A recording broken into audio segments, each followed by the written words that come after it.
Pessoal, bom dia, é um prazer novamente estar com vocês, hoje iniciando mais, finalizando a semana, né? Sexta-feira finalizamos a semana, e hoje um pouco diferente, tá certo, pessoal? Hoje nós teremos as correções das atividades finais do capítulo, tá certo? Porque a gente finaliza o capítulo, no primeiro capítulo desse livro 3, e aí tem, né, acho que são 4 páginas aí para gente corrigir, tanto do livro de atividades, como também do livro didático. Então, a gente vai corrigir tudo isso, como vai delongar um pouco mais de tempo, ia ficar muito extenso aí eu fazer uma aula aí junto com essa correção. Então a gente faz a correção hoje, segunda-feira, quarta-feira, a gente retorna com, né, as aulas, beleza? Então vamos lá para iniciarmos a correção das atividades finais do capítulo, do primeiro capítulo aí do livro 3. Vamos lá. Pessoal, tenho em mãos, primeira coisa, né, o livro didático, página 19 e 20. Para vocês aí corrigindo, fazendo o que acertou mantém, o que errou vai modificando. Pessoal, bem fácil essa. Relacione os tipos de chuvas com as afirmações a seguir. Então, ó, primeiro, estão associadas a grandes elevações da superfície que levam as massas de ar úmido a ganhar altitude. Então, pessoal, tem com relação ao da superfície, né? Elevações da superfície, ou seja, o relevo. Então, seria a letra B. Então, você colocaria a letra B aí, tá bom? Devido a essas grandes elevações na superfície que se trata do relevo. Próximo. Ocorre em razão do encontro de uma massa de ar fria, isso é muito fácil, né? Quando duas massas de ar se encontram, a massa de ar quente com a fria. É a frontal, né? Chuva frontal, letra A. Próximo. São conhecidas popularmente como chuvas de verão, aquela que dá trovoadas, cai raios, é a C, tá bom?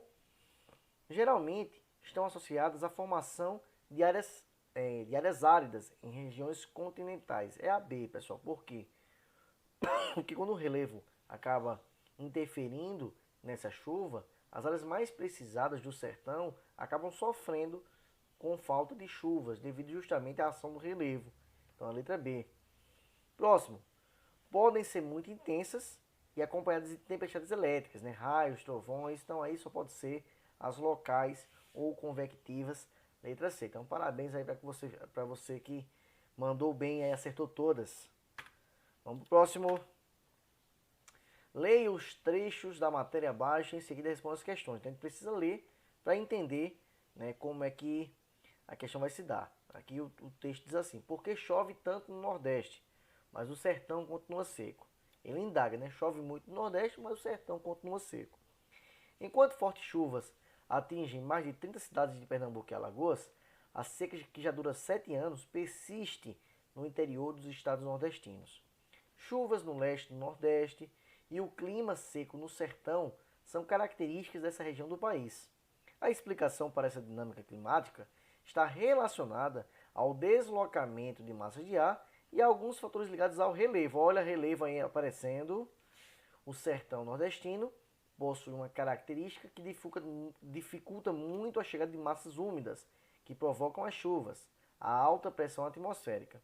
Zonas de alta pressão atmosférica são dispersoras de vento, explica o geógrafo Márcio Castelã. As massas de ar que vêm do oceano não conseguem entrar, encontram um bloqueio no semiárido. Então acho que alguém já pegou aí, que bloqueio é esse, né, que eles encontram no semiárido? É justamente o que? É o relevo, né? São os planaltos, tá bom? Então vamos lá, letra A. O primeiro parágrafo informa que no Nordeste é comum haver épocas nas quais chove no litoral, enquanto no interior o clima é seco. Uma das razões para isso, conforme explica o texto, é o relevo da região.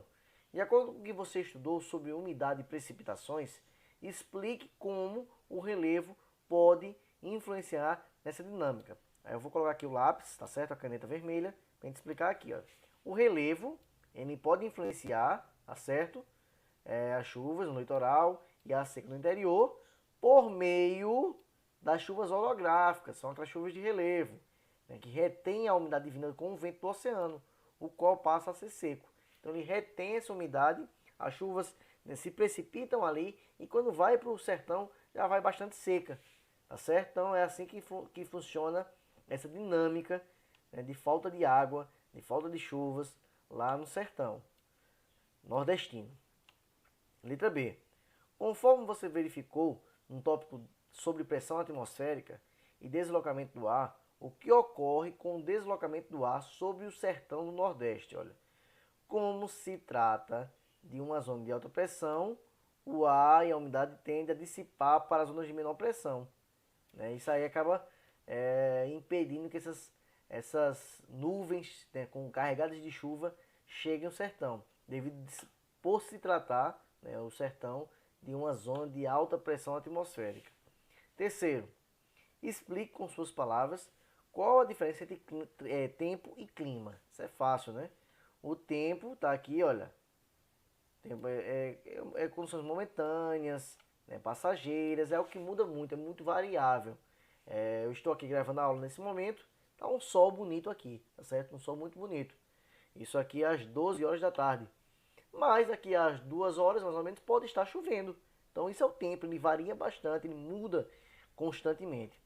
Já o clima, né, se refere a características permanentes, né, relativas à sucessão do tempo por um período extenso. Então é algo mais extenso, né? Garanhuns, por exemplo, temos, né, predominantemente um clima mais frio, né? A gente pode considerar Garanhuns um clima mais de Garanhuns é um clima frio. Porém, hoje, por exemplo, pode estar muito quente, tá certo? Então, o clima ele é permanente, o tempo ele é inconstante, ele é variável, tá bom? Então aí está respondido essa questão 3. Vamos para 4 e assim para finalizar o livro didático.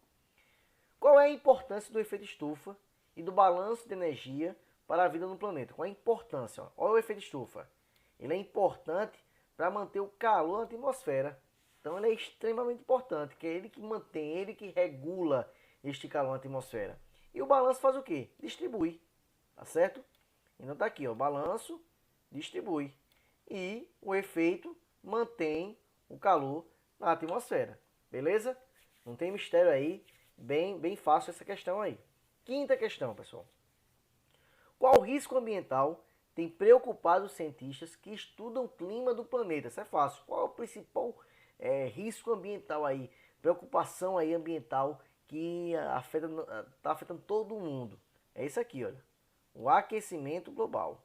Esse é o principal risco, tá certo? O principal problema ambiental. Por quê? Porque aí pode causar, né, um superaquecimento, derretimento de geleiras e, consequentemente, subida nos oceanos, e algumas cidades podem no futuro desaparecer, tá bom? Aí aqui, olha, representa um risco para a vida. Então quem que botou que representa um risco para a vida? Quem botou que vai subir o nível dos oceanos? Que cidades podem desaparecer? Tá ok, né? Não tem erro não, tá certinho. Finalizamos, pessoal. Vamos relaxar um pouquinho, respirar e vamos agora para o livro de atividades, página 10 e 11. Pessoal, para responder essa do livro de atividades, a gente precisaria ler esse climograma. Pessoal, eu vou explicar aqui para vocês. Nesse meu climograma, tá faltando as chuvas aqui, olha. Mas no de vocês tem, tá certo? No de vocês tem aí as chuvas. Eu acabei me confundindo, coloquei um climograma que não tem as chuvas. Ela fica aqui embaixo, ó. É uns quadradinhos aqui, uns barrinhos que fica assim, ó. Não é isso? Mais ou menos isso. Aí vai, tá bom? No meu não tem. Mas tem aqui a temperatura, que nesse climograma ela é estável, ela praticamente não varia. E tem a temperatura aqui, que ela varia, olha. Ela vem, aí desce, aí depois sobe novamente em alguns meses do ano, tá bom? Então, no climograma 1, há uma constância nas chuvas, na temperatura. E no climograma 2, há uma variação na temperatura. As chuvas, infelizmente, não vai ter como eu ver aqui pelo climograma. Eu vou até ver aqui no livro didático de vocês, para ver como é que tá essa questão das chuvas aí, tá certo? Pronto, aqui no meu livro dá para ver direitinho que no climograma 1 chove bem mais e no climograma 2 chove bem menos em relação ao número 1. Mas vamos lá. Qual era a pergunta, professor? É essa aqui, olha. Você vai dizer em relação ao comportamento das temperaturas. Qual é a diferença de um para o outro com relação à temperatura? A gente viu que um é constante e o outro é variável. Então vamos lá. No climograma 1, a temperatura média mensal é estável. Olha aqui a palavra. Estável. Praticamente não varia. No climograma 2, a variação é bem maior. Então essa é a grande diferença aí. No 1, a temperatura média ali, ela é constante ali o ano todo. Na 2 não, ela varia, ela oscila, tá bom? E com relação às chuvas, né, no climograma 1, como eu falei, o volume de chuvas é maior. Você pode comparar e ver no seu, tá certo? É maior, beleza? E no climograma 2, as chuvas se concentram entre o final da primavera e o início de outono. Só em alguma época do ano aí que chove um pouco mais, beleza? Então não tem mistério também essa. É só interpretar o que o climograma quer lhe mostrar, né, com relação às chuvas e às temperaturas. Para responder o próximo, analisar a imagem. Vocês podem ver que tem uma massa de ar aqui, ó, grande, tá certo? Nessa região, chegando no Brasil, aqui no sul do país também, tá certo? São algumas massas de ar. Pessoal, qual é a diferença entre as massas de ar? Pessoal, é bem simples. Eu volto lá e vejo que uma vem aqui mais do sul e uma aqui mais central. Então, ou seja, são massas de ar diferentes. Uma é mais quente e outra é mais fria. Então, tá bom? Aqui, ó, uma deve ser quente, que é a tropical, que eu vou mostrar a vocês aqui, essa aqui, beleza? E a outra deve ser fria, é a polar, vem dos polos, essa aqui, ó, vem lá no sul do país, beleza? Então, mostra uma tropical, quente, e uma polar, fria. Do encontro entre essa massa de ar, resulta um tipo de chuva. Que chuva é esse? É a massa de ar quente com a fria quando se chocam. É o que? A chuva frontal, beleza? Chuva frontal. E para finalizarmos, consulte se necessário um mapa político e tal, e escreva onde está aí essas massas de ar estão sobre quais estados. A gente consegue ver aqui, olha, vários estados aqui no qual elas perpassam. Então vamos lá, São Paulo, Rio de Janeiro, parte do Mato Grosso do Sul, Minas Gerais, Goiás, Paraná. É mais no sudeste, centro-oeste e sul do país. Você pode analisar que aqui, ó, no norte e no nordeste não tem, né, essas massas de ar sobrevoando, né, por cima desse território. Então, bem tranquilo. Pessoal, para responder o último, você vai colocando aqui, vai ter as perguntas e você vai colocando aqui nessa cruzadinha, tá bom? Então, vamos tentar fazer aí sem olhar a cruzadinha. Pessoal, camada da atmosfera que se estende de 20 a 50 km de altura, na qual se situa a camada de ozônio. É a segunda camada, pessoal. É a estratosfera. Daqui a pouco a gente confere se está ok. Letra B. Comportamento variável da atmosfera capaz de se alternar em poucas horas e dias. Muda muito, né? Eu falei agorinha. Né? Muda bastante. Varia bastante. É o que? É o tempo. Letra C, pessoal. Comportamento médio da atmosfera, cujas mudanças ocorrem no decorrer de séculos ou mesmo de milênios.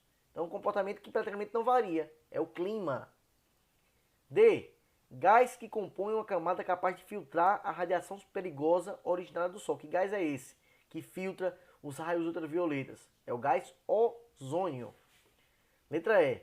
Camada da atmosfera mais próxima da superfície, na qual ocorre a maioria dos fenômenos climáticos. É a troposfera. Letra F. Fenômeno natural realizado pela atmosfera em razão da sua capacidade de conservar o calor, diminuindo as variações de temperatura no decorrer do dia. Trata-se do efeito. Que efeito é esse? Estufa. Próximo. Vamos para a letra G. Camada atmosférica que se inicia a partir de 80 km e vai até 450, né, onde se localizam os satélites. Tem dois nomes, né? Então você vai colocar um nome que vai encaixar no quadrinho. Pode ser termosfera ou ionosfera. Mas o único nome que se encaixa na cruzadinha é termosfera. Letra H. Distribuição da energia solar pelo planeta. Trata-se do balanço energético. Beleza? Energético. E por último, tipo de precipitação que ocorre quando há nuvens saturadas de umidade. sob a forma líquida. É a chuva, tá certo? Então vamos conferir aí, ó. Tá vendo? Estratosfera, ok. O tempo que eu falei, o clima, o ozônio, que é o gás, né, responsável aí por filtrar, a troposfera, o efeito estufa, a termosfera, o balanço energético e a chuva. Ok, finalizamos, pessoal. Então aqui, só uma avisinha para vocês, né? Hoje não teremos atividades devido à finalização do capítulo e grandes quantidades de correções. Então a gente fez uma correção aí, né, que teve um pouco mais de demora. Então na próxima aula retornaremos, você sabe, de praxe aí, sempre tem atividade, sempre tem, sempre tem, sempre tem. A primeira que não tem é justamente devido à grande quantidade de correções devido à finalização do capítulo. Então na próxima aula volta aí com as atividades, pessoal. Tenham um ótimo final de semana, se preparem para quarta-feira a gente inicia um novo capítulo.